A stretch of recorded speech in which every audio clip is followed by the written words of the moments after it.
ঘোষণা দিয়ে চলছে আওয়ামী লীগ বিএনপি মুখোমুখি তুমুল সংঘর্ষ। জানা যায়, আগে ঘোষণা দিয়ে মাঠে অবস্থান করে আওয়ামী লীগ এবং বিএনপির নেতাকর্মীরা। এই সময় দেশীয় অস্ত্র লাঠিসোঁটা রামদা নিয়ে সংঘর্ষে জড়ায় দুই পক্ষ। পালাইছে প্রধান উপদেষ্টা পালাইছে, তার সাথে যে শিশু ওই যে ডক্টর ইনুজ যায়, পালায় রে পালায় ওই হেলিকপ্টারে যাইতেছে। বাড়ি ভাঙার নাটক সাজিয়ে ফায়দা করতে না পেরে এবার উপদেষ্টাদের সমালোচনা শুরু করলো কন্টেন্ট ক্রিয়েটর নুরুজ্জামান কাফি। ঠাকুরগাঁয়ে আজকে যে ঘটনা ঘটেছে, সমন্বয়কদের জন্য একটা হুঁশিয়ারি বার্তা। ঠাকুরগাঁয়ে বৈষম্য বিরোধী ছাত্র আন্দোলনের সমন্বয় করছেন কবিরুল ইসলাম জয়। তাকে আজকে ভোরবেলা কুপিয়ে জখম করে মৃত ভেবে রাস্তায় ফেলে দিয়ে গেছে। অনেকদিন পর আবারও ডোনাল্ড ট্রাম্পের মুখে বাংলাদেশ প্রসঙ্গ। যুক্তরাষ্ট্র থেকে ডোনাল্ড ট্রাম্প আরেকটি বোমা ফাটালেন। মার্কিন প্রেসিডেন্ট ডোনাল্ড ট্রাম্পের বক্তব্য নিয়ে ইউএসএইড এর অনুদান নিয়ে এখন রীতিমতো ঝড় বইছে একই সঙ্গে ভারত এবং বাংলাদেশে।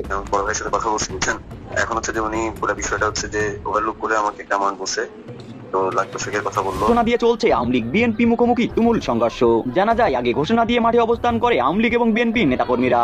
এই সময় দেশীয় অস্ত্র লাঠিসোঁটা রামদা নিয়ে সংঘর্ষে জড়ায় দুই পক্ষ।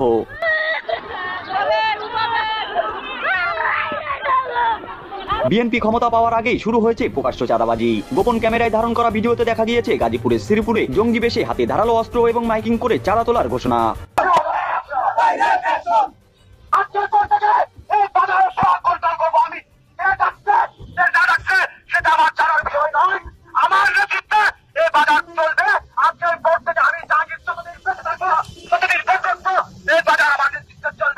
অপরদিকে বিএনপির ফজলুর রহমান জানিয়েছেন, জামাত ইসলাম বড় বড় কথা বলে, পাকিস্তানি মুনাফিক রাজাকারের হাতে দেশ তুলে দেওয়া যাবে না।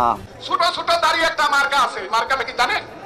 এইটার নাম হলো জামাত মার্কা। তোমরা ব্যাংক দখল করে আমাদেরকে চোর কও, আমাদেরকে দুর্নীতিবাদ বলো। এইভাবে একটা দেশ আমরা ছেড়ে দিতে পারি না বন্ধুরা, একদল মানুষের কাছে।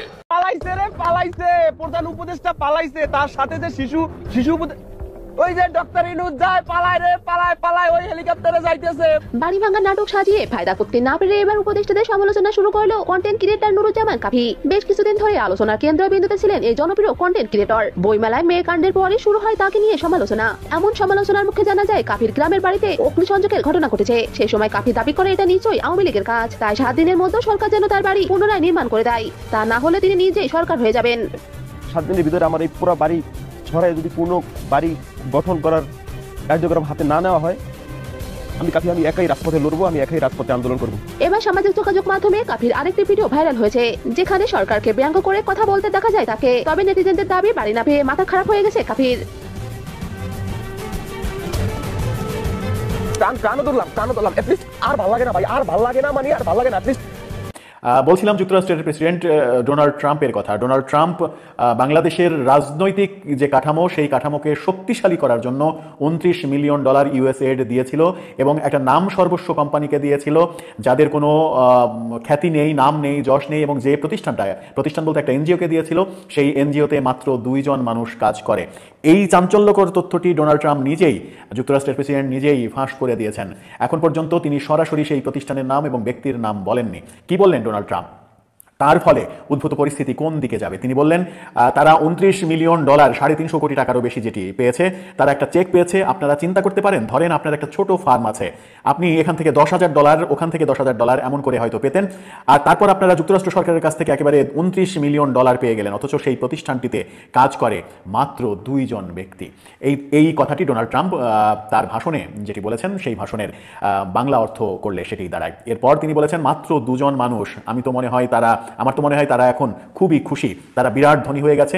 এমন বিশাল প্রতারণার মাধ্যমে টাকা অর্জনের জন্য আমার তো মনে হয় শিগগিরই খুব ভালো একটা অর্থনীতির ম্যাগাজিনের প্রচ্ছদে তাদের ছবিও ছাপা হতে পারে।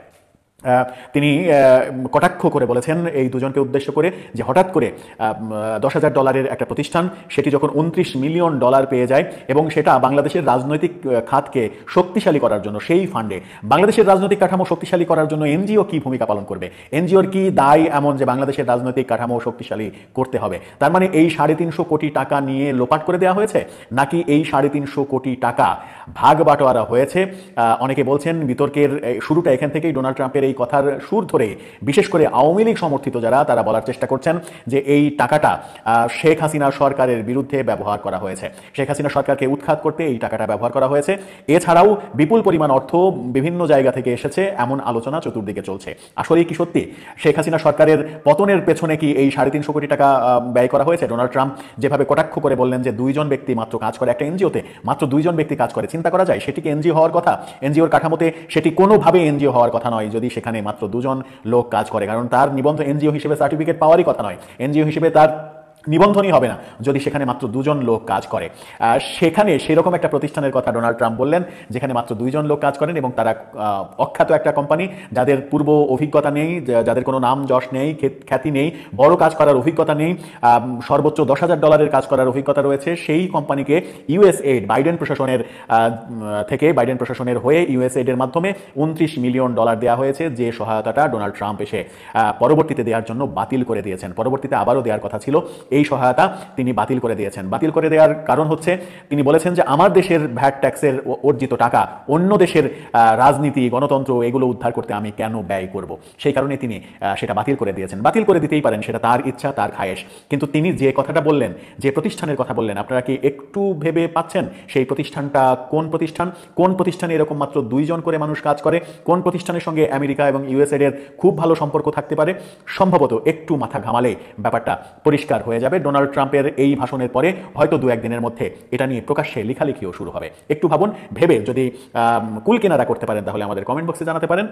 প্রশ্ন আরও একটি রাখতে চাই যে ডোনাল্ড ট্রাম্প যে কথাটা বললেন গণতন্ত্র এবং রাজনীতিকে মজবুত করার জন্য এই টাকাটা দেওয়া হয়েছে, বাংলাদেশের রাজনীতি মজবুত করার কোন খাতে এই টাকাটা খরচ হয়েছে সেটার কোনো নজির আমরা দেখেছি কিনা, সেটার কোনো দৃশ্যমান ব্যাপার আমরা কোথাও দেখেছি কিনা, নাকি এটা সরকার, শেখ হাসিনার যে সরকার, সেই সরকারের বিরুদ্ধে ব্যবহার করা হয়েছে, যার ফলে জুলাই অভ্যুত্থান যে এত বড় একটা অভ্যুত্থান, যদি এই টাকার, এই এনজিওর এই টাকার ব্যাপারটা সত্য হয়ে যায় তাহলে জুলাই বিপ্লবের যে গর্ব, জুলাই বিপ্লবের যে গর্বিত অধ্যায়, সেই অধ্যায়টা অনেকখানি বিতর্কিত হয়ে যাবে। নিশ্চয়ই জুলাই বিপ্লবে যারা অনেক বেশি আবেগের সঙ্গে অংশগ্রহণ করেছেন তারা কেউই চাইবেন না জুলাই বিপ্লবটা বিতর্কিত হয়ে যাবে। ঠাকুরগাঁয়ে আজকে যে ঘটনা ঘটেছে সমন্বয়কদের জন্য একটা হুঁশিয়ারি বার্তা, কারণ এই সমন্বয়ক একটা চিঠি পাইছিলেন মরার জন্য প্রস্তুত, এই মুহূর্তে তিনি মৃত্যুর সাথে পাঞ্জাই লড়ছেন। ঘটনার প্রেক্ষাপট, ঠাকুরগাঁয়ে বৈষম্য বিরোধী ছাত্র আন্দোলনের সমন্বয়ক হচ্ছেন কবিরুল ইসলাম জয়, বয়স 28। তাকে আজকে ভোরবেলা কুপিয়ে জখম করে মৃত ভেবে রাস্তায় ফেলে দিয়ে গেছে একদল দুর্বৃত্তরা। ভোর 5:30টার দিকে ভুল্লি থানার বাস স্ট্যান্ড এলাকায় এই ঘটনাটি ঘটেছে। গুরুতর আহত অবস্থায় স্থানীয় মানুষ তাকে ঠাকুরগাঁও আধুনিক সদর হাসপাতালে ভর্তি করিয়েছে। আর তার বাড়ি হচ্ছে ঠাকুরগাঁও জেলার ভুল্লি থানার কেশরবাড়ির মৃত মতিউর রহমানের ছেলে। পুলিশের বক্তব্য, ঢাকায় চোখের চিকিৎসা করে হানিফ পরিবহনের বাসে করে ঠাকুরগাঁও বাস টার্মিনালে নামেন জয়।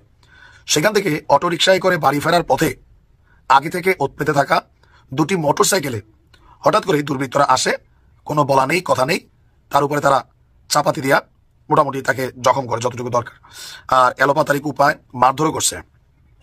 তার বন্ধু বলছেন যে জয় জুলাইয়ের আন্দোলনে আমাদের সাথে ছিল, তার শরীরে 27টি গুলির চিহ্ন রয়েছে, চোখেও তার গুলি লাগছিল। এখন এই চোখের চিকিৎসার জন্য 19শে ফেব্রুয়ারি ঢাকায় গিয়েছিল, আর আজ সকালে বাড়ি ফেরার পথে ভোর 5টায় তার উপরে হামলার ঘটনা ঘটে। তার সঙ্গে থাকা সব কাগজপত্র ও দুর্বৃত্তরা ছিনিয়ে নিয়েছে। তো তার বক্তব্য, আমরা পুলিশের কাছে সুষ্ঠু তদন্ত দাবি করছি।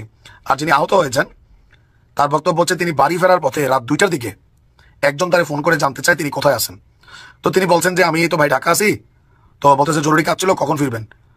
তো বলছে আমি ভোর হবে, আস্তে আস্তে আমি বাস থেকে নাইমা এসা বাড়িতে যাব। এই তথ্যটা নেওয়ার পরে যখন তিনি ঠাকুরগাঁও ফিরছেন ভোর 5টার দিকে, ওই দুর্বৃত্তরা তার উপর হামলা চালিয়েছে। তিনি কাউকে চিনেননি, আর তার বক্তব্য তাকে হত্যার উদ্দেশ্যেই হামলা চালিয়েছিল। যেহেতু তিনি জুলাই অভ্যুত্থান আগস্টের সাথে কানেক্টেড, সুতরাং ফেসিবাদী শক্তির কেউ না কেউ এই ঘটনা করেছে। এখন স্বাভাবিকভাবে চিন্তা হয়তো যুবলীগ, ছাত্রলীগ, আওয়ামী লীগ এই নামটাই চলে আসছে। এখন বাংলাদেশে অনেক কিছু ঘটে, কে করছে, বাট কমেন্টে সবাই যুবলীগ, ছাত্রলীগ, আওয়ামী লীগ লিখছেন, হতেও পারে, আবার নাও কিন্তু হতে পারে। তবে সমন্বয়ক যারা এই লেভেলে আছেন তাদের একটু নিরাপত্তার ইস্যুটা জরুরি। তবে কয়জনের নিরাপত্তা দিবে সরকার, সেটাও একটা বিষয়। মার্কিন প্রেসিডেন্ট ডোনাল্ড ট্রাম্পের বক্তব্য নিয়ে ইউএসএইড এর অনুদান নিয়ে এখন রীতিমতো ঝড় বইছে একই সঙ্গে ভারত এবং বাংলাদেশে। তিনি যে বললেন যে বাংলাদেশ $29 মিলিয়ন দেওয়া হয়েছে রাজনৈতিক পরিমণ্ডল শক্তিশালী করানোর জন্য ইউএসএইড এর ফান্ড থেকে, এবং একই কথা বলেছেন যে ভারতেও ভোটার উপস্থিতি বাড়ানোর জন্য $21 মিলিয়ন দেওয়া হয়েছে। এই জায়গা থেকে আমাদের প্রথম প্রশ্নে উত্তরটি খুঁজতে হবে, ট্রাম্পের স্বার্থ আসলে কি? তিনি যে এই ধরনের বোম ব্লাস্টিং কথাবার্তা বলেছেন, তিনি কি বাংলাদেশ নিয়ে খুব চিন্তিত, বাংলাদেশের রাজনীতি নিয়ে? 2 হচ্ছে, আসলে এই $29 মিলিয়ন বাংলাদেশের কার পকেটে গেল, কি কাজে ব্যয় হয়েছিল?